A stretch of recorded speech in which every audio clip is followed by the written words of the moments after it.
format? And how did you guys share that? My favorite era, I mean, is definitely the jumpsuit era, like the 70s and up. But I loved a lot of his music, and I like parts of the '68 special, If I Can Dream, all that type of stuff. But mine would be '70s for Yeah, sure. well, I mean, I think what Tim said too. I think in the '60s, the comeback special was really special because there were so many elements to that. I mean, he was the first one to really do the unplugged with the band around, and that was very, very cool. And he touched on all of his music up till that point, and he did If I Can Dream like with 1 day's notice. Like, but I don't know. I love the production of the '70s, but I love the rawness and the vulnerability that I think that he had in the '50s. You know, I really liked, and I love how high and low he sang in that era. You know.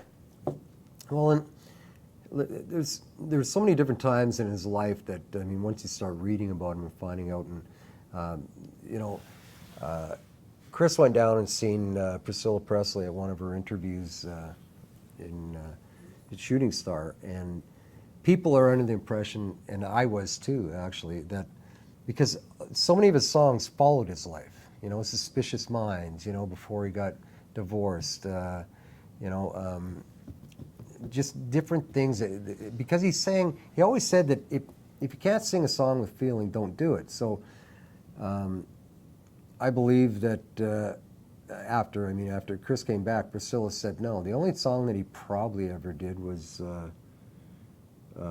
Always on My Mind. Because she said, I think he actually sang that one to me, but otherwise she doesn't believe that any of his songs were really impacted by his life, and yet they followed it separate ways, all that type of stuff. Yeah. But he had a lot of different things happen. I mean, you know, when he met the Beatles in '65 at his house and whatnot, I mean, they're popular and his popularity is going down, but he's still the highest paid actor, you know, and then he got all these movies that were all, to him, kind of gimmicky, and yet his first few movies were critically acclaimed, right? And then after Priscilla left, you know, there's all kinds of different eras, but to me it was just the fact that he can sing almost anything. His ballads really touch me, and you know, I mean, he's kind of like the only other guy that, or one of the few people that have that kind of ability is Burton, who can sing the rock and then he can sing a ballad. But Elvis has that type of thing that he can just touch you with stuff. So that's kind of what got it for me, I think. Yeah, it's really a pity he didn't get the star, or Star is Born. Oh, I hear Tom Parker didn't want him to do that. He didn't, yeah. That's a shame. There was a couple of them, yeah, but that one especially, because he wanted to lose weight. You know, he didn't like the weight and that, and it's just part of his metabolism, right? And I mean, if he could have lost the weight, did the movie became critically acclaimed too. I mean, you know, with Barbra Streisand and Chris Christopherson. But if he had that opportunity, which he wanted it, yeah. He would have lost the weight. He would. He had the reason to. And he did that all through his career. You know, like when he was doing a movie, he'd just go out and he'd work out, and at that point, when A Star Is Born, he wasn't that heavy that he couldn't. He could have got better. I think especially at that time is like, that's what all he ever wanted to do is really do a good movie. And you know, you go back to the last one that he really did that was critically acclaimed was King Creole, and they talked about it. Unfortunately, he went right to the services right after that. So he was getting there, but once he got back, they did all the. Well, one of the things It that, was like, when he did the Creole. No, it was near the end. One of the second last ones, or. Oh, he did Charo and A Change of Habit before. Yeah. Yeah, I mean, Charo had no singing in it, just the theme song. But it wasn't a great movie. Well, again, I don't think it was. No, it wasn't a great movie, but it was just good. He's not singing, you know. Yeah, well, that one and Change. He didn't do a lot in Change of Habit, but you know, you had Mary Tyler Moore in there, but he was. But I think after the '68 comeback special, his biggest thing was being in front of people. That's what he said when he got out. When he came back from the Army, he was hoping, because he loved acting in the first few movies. And like Chris said, King Creole was actually he had a great producer and everything else. And he said, when I come back, like to Jerry Schilling was just talking about this on the radio the other day. He said, when I come back after 2 years, nobody may want to hear anything I got to do. And he said, so I got to make sure that I get my acting skills together. You know, he said, I think I'm getting better. And then when he got back, he got like, you know, the Blue Hawaiis and all this stuff. And he was obligated to that. Plus he was making $1 million a movie, which is unheard of in the 60s. Tom was getting half of it though, wasn't it? Hey? Oh, half of He was everything. getting half of it. He got 50% of everything long after he died. Yeah. Long after he died. But, I mean, Colonel Tom, I mean, it was actually, he's supposed to get 25, and you just keep working it up, and Elvis was fine. And he just, I mean, one of the things, I mean, Colonel Tom was also made him a lot of money, but he made himself, absolutely, Elvis could have made a ton more money, but it just didn't matter to him because he was making money. One time in 1972, from a book I read, when he did his 4 concerts in New York, Madison Square, live at Madison live Square. at Madison Square Garden. His dad, a month before that, said, Elvis, you're spending too much money. He said, I make the money. He said, well, no. He said, you're actually going to lose money this year. He says, fine, I'll fix it. And he walks out of the kitchen. He booked 4 shows. Within 4 days from when he recorded that, they had these things on the shelf, all the records. And I forget, it was $5 or $6 million at that time that he had generated right back, right? So he had that power, you know. He had the So ability to create money, but I don't think he cared about it. no, he just took care of a lot of people, you know. And that was another thing, how generous he was and whatnot, you know. So, you know. Yeah, but it was very cool. Last year I went down and seen Priscilla Presley and watched her, and we got to sit 6-8 rows back. But she was very candid about who he was, his generosity. She still talked glowingly about him, but she was the one that and I think you told me about this, but Colonel Tom, after Elvis died, still got 50% of all of his records. Elvis was the highest paid. Oh yeah, after he died, yeah. You know, individual that had passed on. Him, John Lennon were always 1-2, 1-2. But anyways, Colonel was still getting 50%, and she didn't understand why. And she went to the Congress or to, anyways, took it all She the took way. it all to court. What she did is she didn't believe it was fair that families of deceased, like your rights to manage this or your rights to get money from someone should end when the person dies, pass. whether it's Michael Jackson, whether it's Elvis Presley, or whoever. And she was the driving force to change that by 1980, I believe it was. Elvis died in 77. I think by 80 or 81, I can't remember exactly what it is. But she took it to court and won, where that's where she now controlled, and she's the one who turned Elvis Presley Enterprises into the $150 million that Lisa Marie owns now, or whatever. But yeah, it was, and that benefited everybody else after that date, you know. So all these people all these managers or whatever you want to say, manager, producer, whatever, that were getting money after the fact that after these people had passed on, now the families get it, and that's a strong woman to do that. Yeah. So. and I mean, just kind of wrapping up type idea, but when we started doing this, Elvis had been passed away for a year and a half, 2 years or whatever when we decided. There was Alan and Rick Cicito, who both made their biggest marks in Winnipeg through the Janaka's Town and Country. And Alan, we did a telethon when just Couple. he was here, one of the last ones, or one of the first ones for us. But Rick Cicito, his band came up from Chicago, and Rick was he's about 3 years older than us or whatnot at that time, so he's probably about 20 or 21. And but he had a Big influence, though. a very big influence, because there was these guys, to me, made tribute artists okay, you know, like people went out and actually they did a great show. They did Elvis as We Perceive, or because I'd never seen him at that time. I mean, I'd read everything about him.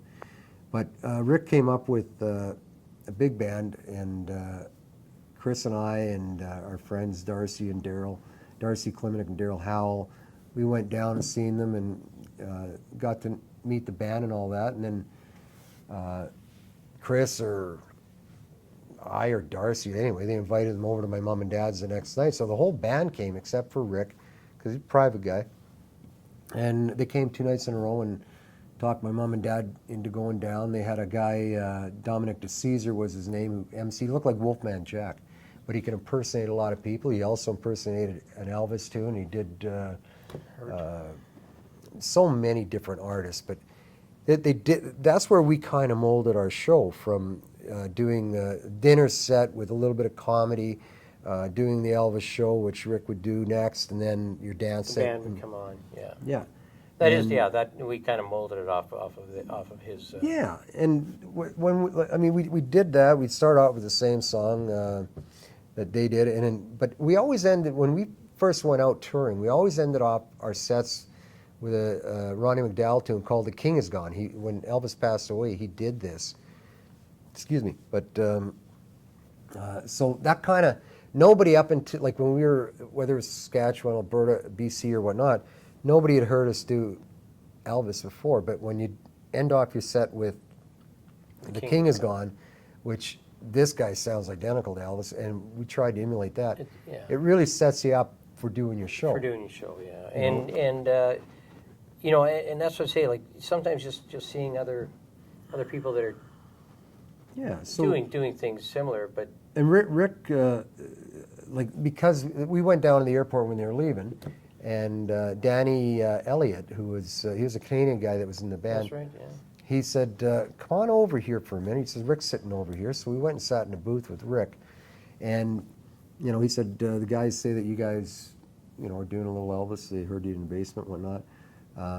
And he said, I'm just going to let you know, I think it's great. He said, there is room for anyone that can do Elvis's music. And that was the best comment for us to let us know that it's okay.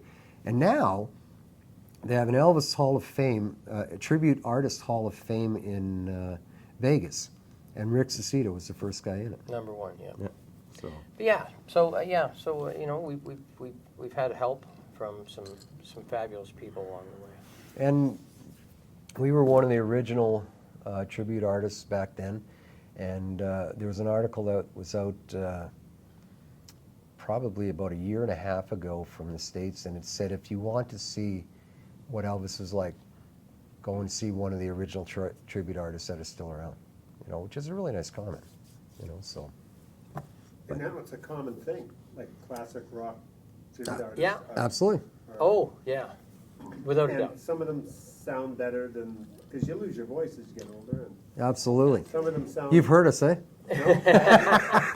You guys blew me away, because all through this, I never knew. And then all of a sudden, I see you on the stage at the Sense. I go, what the hell? Like, when did this happen? Sure, but well, but we like Tim says, we're on our first 9-10 months. We're on the road. We never played in Winnipeg at all for almost our first year. Yeah. And then, like I say, we came back, played a little bit at Central, and then we were off our next tour. And then, so probably in the first year and a half, it was mostly on the road. And the good thing about that is we on the road we rehearsed every day. Yeah. So when we came back, and also when we were on the road, I mean, there was a point where we probably had, you know, like, I don't know how many Elvis songs, but I'm going to ballpark 300-400 that we could pull from. But also our dance show was good. You know, the guys were doing great music. They did. Some would do today's rock. Some would do, you know, didn't matter. Sometimes we were in a country genre. It depends, but we were rehearsing all the time, so it was... And you have the support of your family and your friends, and, you know, like, if there's ever anything that you need, you always got it there. So that, you know, that was a great thing to always have. So you always had somewhere to come home to and whatnot. So when you went to a certain, small town and it was more a country town, you change your set list? No. Not so much at all. No, it just there was a certain time, like, you know, when country was really big in the Early 80s, in your mid 80s. Yeah, right. you know, I really liked. I was a big country fan, and Yeah, we Chris both- changed a lot more than I did. I we- mean, Chris had learned a lot of stuff like that. But you know, Tim was always a 50s, big fan of the 60s, 50s, and, 60s. You know, whether it could be the 50s, could be you know. I mean, there's a lot of great music throughout But that. Chris talks a lot in between songs. So Dick Dameron, he was a Canadian artist, and we met him at the Mac Awards one year, and he said, if you're playing to the Hells Angels or you're playing to the Nuns, he said, don't change what you do. Talk to them as if they're real. And so Chris has a gift for that, for making people, you know, he'll just pick, you know, if it's you, it's, hey, Al, you know, but if artists come in to see our show, we announce them. But if not, Chris will pick on someone and You know, joke with them until make them part of the yeah. show, you know, and which, whether it was a small town like you're asking about, is keep the entertainment factor. He'd go out and talk to people, meet them, or this couple. Next thing you know, we're Always. invited to a barbecue, but now he's going to, you know, say something about him or their daughters or whatnot, and, you know, and then next thing you know, you got other people that are coming up. So include everybody, make them part of the show. They're going to have a lot of fun. yeah. Well, once we kind of stopped, we took that couple of years and recorded and grew mustaches and beards and played. We did Elvis songs. We didn't do the Elvis show. About mid-85 or whatnot, a friend of ours, he'd been playing with Cindy Kane, Howie Hammerberg. He started filling in on a few jobs and whatnot. And then- Happy Howie, the happy span the side of the Rio Grande. That's what he says, yes. And Ernie Cull, the band that he is with, I think it was Cahoots. I think they broke up. Started with Sugar and I think it was Sugar and Spice with the No, but I the mean Murphy at that sisters. time. Yeah. I mean, Ernie's played with, Everybody. pretty much everybody. He's just amazing rhythm lead guitar player. Howie, like I say, he'd finished playing with Cindy, who had she'd won a few Mac Awards and whatnot. Had gone down in Nashville. I don't know whether it was after or before, but very prominent in the music, in the country music scene. And then we had Mike Lawson. He came and did a few jobs with us prior, and he's a keyboard player that he ended up working for about a year with the Elvis show, as well as did a stint with With the Platters. the Platters, and so did Howie. Well, but the funny thing is about Mike, when we started with Mike actually played guitar for us. Yes, he did. And he wasn't a great lead player, but he filled in. And His- next thing you know, we get to have him as I mean, a fabulous Yeah, because we were keyboard playing player. we were playing a Lac the Bonnie, and something happened to the PA, and or something happened to the guitar, whatever, and he ran out and got his keyboard, and we actually did the whole night with keyboards, bass, and drums, and it worked out fine. So Mike became our keyboard player back then, because Kevin had gone on with Vance and Glenn Green and those guys for a few years. So anyway, and then Brian Sellers, I think, topped that band up. Yeah, Brian, So- Mikey. Yeah, But with this group of guys, we put our Elvis show back together because of Mike's vast knowledge of playing all of Elvis's music through the years, and then Howie Hammerberg was just wow. And Mike sings like a bird. I mean, he knows. Absolutely. He knows. I guess harmonies. yeah. Are Our outstanding. dance sets become amazing because Mike's just a showman. When we're not on stage, Mike was the showman part there. Doing Burton Cummings, revving up my engine, baby. A lot. The guy was amazing. A lot of stuff. In later years, he'd done a lot more stuff we can talk about after. But Ernie Cull was Howie knew he was an Elvis fanatic anyway. So he loved Ronnie Tutt's playing. So Howie had Ronnie Tutt was the drummer for Elvis Presley all the time. yeah, and all After Ronnie, DJ Fontana. Yeah. for sure. And all Ronnie did was watch Elvis, and Elvis conducted. So if he was doing karate shots, Ronnie Tutt was on the cymbals and whatnot. And Howie had this down pat. So The nicest thing I love about Howie is he watched Tim. When Tim was out front in front of the band, it didn't matter if Tim threw a karate punch, a kick, whatever. If I went Like down, the music if his came hands down. went up, there was a smash on the cymbals. If he dropped down, the band dropped down. So what Tim did, really, in front of everybody, was conducted by his motions and his actions. And inadvertently, how he conducted it by the dynamics of the drums. Yes. He was just, him and Ray Stockwell are the two best drummers I've ever played with on Elvis music. Either one of them could have played for him. Yeah, because they get it. Ernie Cull, eh? What year was this? About 86, 85, late 85, 86. With Howie? Yeah, for sure. Yeah. About 85, 86, And then, and Ernie Cull, he was just amazing guitar player. And incredible. These guys would learn, because we were doing, Elvis, again, became a big focus of our show, but also they had their own show that they did in the dance sets, because Mike Lawson, I think we did some stuff with him, but Mike Lawson had a vast amount of material that he had sing. Chris had he's always learning new stuff, and I still had my old 50s, 60s that I reverted back to every now and then. But we had a really good show with this group, and we played consistently up until '89 when we decided to take a break. And then when we did, and Brian Sellers, again, the ultimate in bass in the city as far as I'm concerned. We've been so blessed with great musicians. This was a great band to do the tribute back again. And we ended up, when we did go back in '91 and started playing the George, we only played at the George throughout all the '90s, but that was the band that pretty much played with us right through till about 2010. And if Howie couldn't make it, then Vance Masters, when he was free, he would always fill in. And then it was pretty much until we met Greg and them that we switched, and everybody had different things to do. But that was an amazing band. Well, each one of them, we've been, like I mentioned, we've been blessed with such great musicians, like Vance and Howie. Vance is probably the coolest drummer in the world. If it wasn't for Peterson, I'm sure he would have been the guy.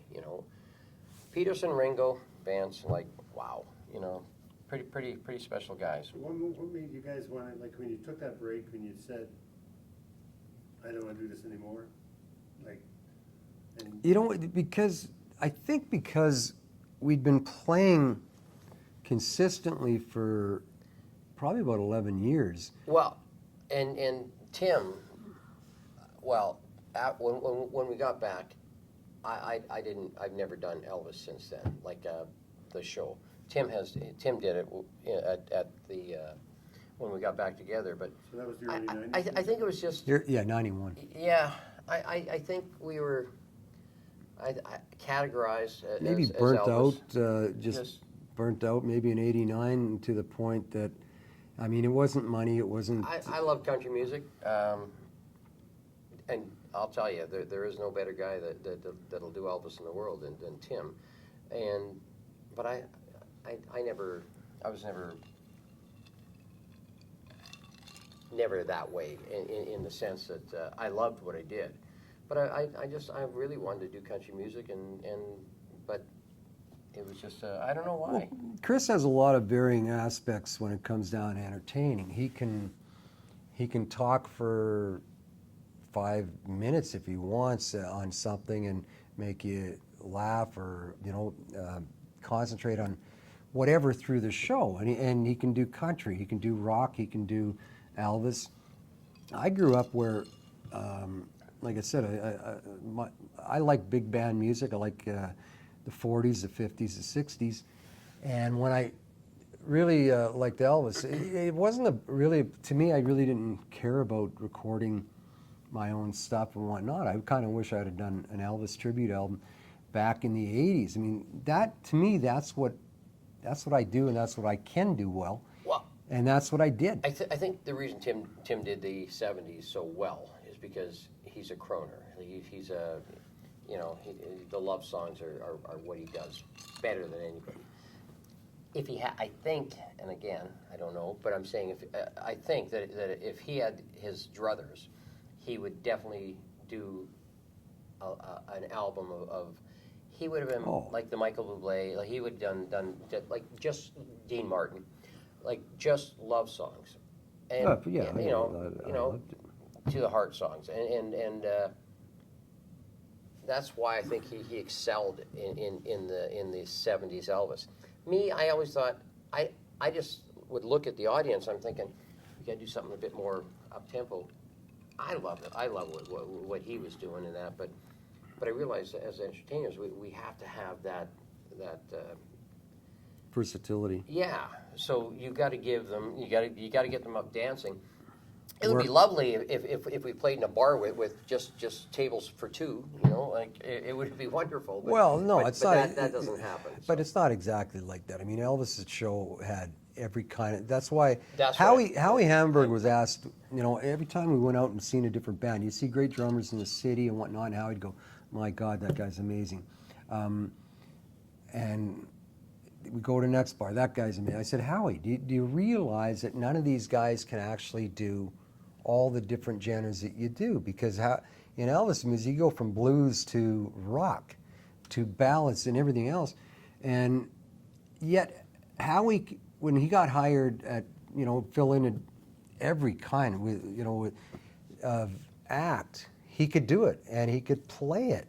Where a lot of the other guys go, you know what, Yeah. I don't do that kind of music. The greatest thing about any drummer, because we all joke about drummers, just being, the greatest thing about a drummer is it just hangs around with the band. But the drummers are what makes it. And if you can't have a drummer that really likes the music you're doing, it's never going to work. And the greatest thing about Howie or Vance is when they look ahead, Because they played everything. they watch. Yeah. Because they get it. Yeah. And they appreciate it, and they also, they acknowledge other people that are good at what they do. And there's a lot of great drummers in this city, and a lot of them are good at one thing. It's like Chris and I. I'm not good at talking to people in the middle of songs. If I don't have to, I won't. I just like doing what I'm doing. Where he'll do all that extra stuff, and he'll learn more so about a lot of different entertainment or how to entertain than I will. And because we're twins, I let that happen because I never had to do that. So there's different things where, to me, it was just do what I can do best and go forward, And where he always wanted to learn more stuff, which is great, but it's not just something I always wanted to do. So.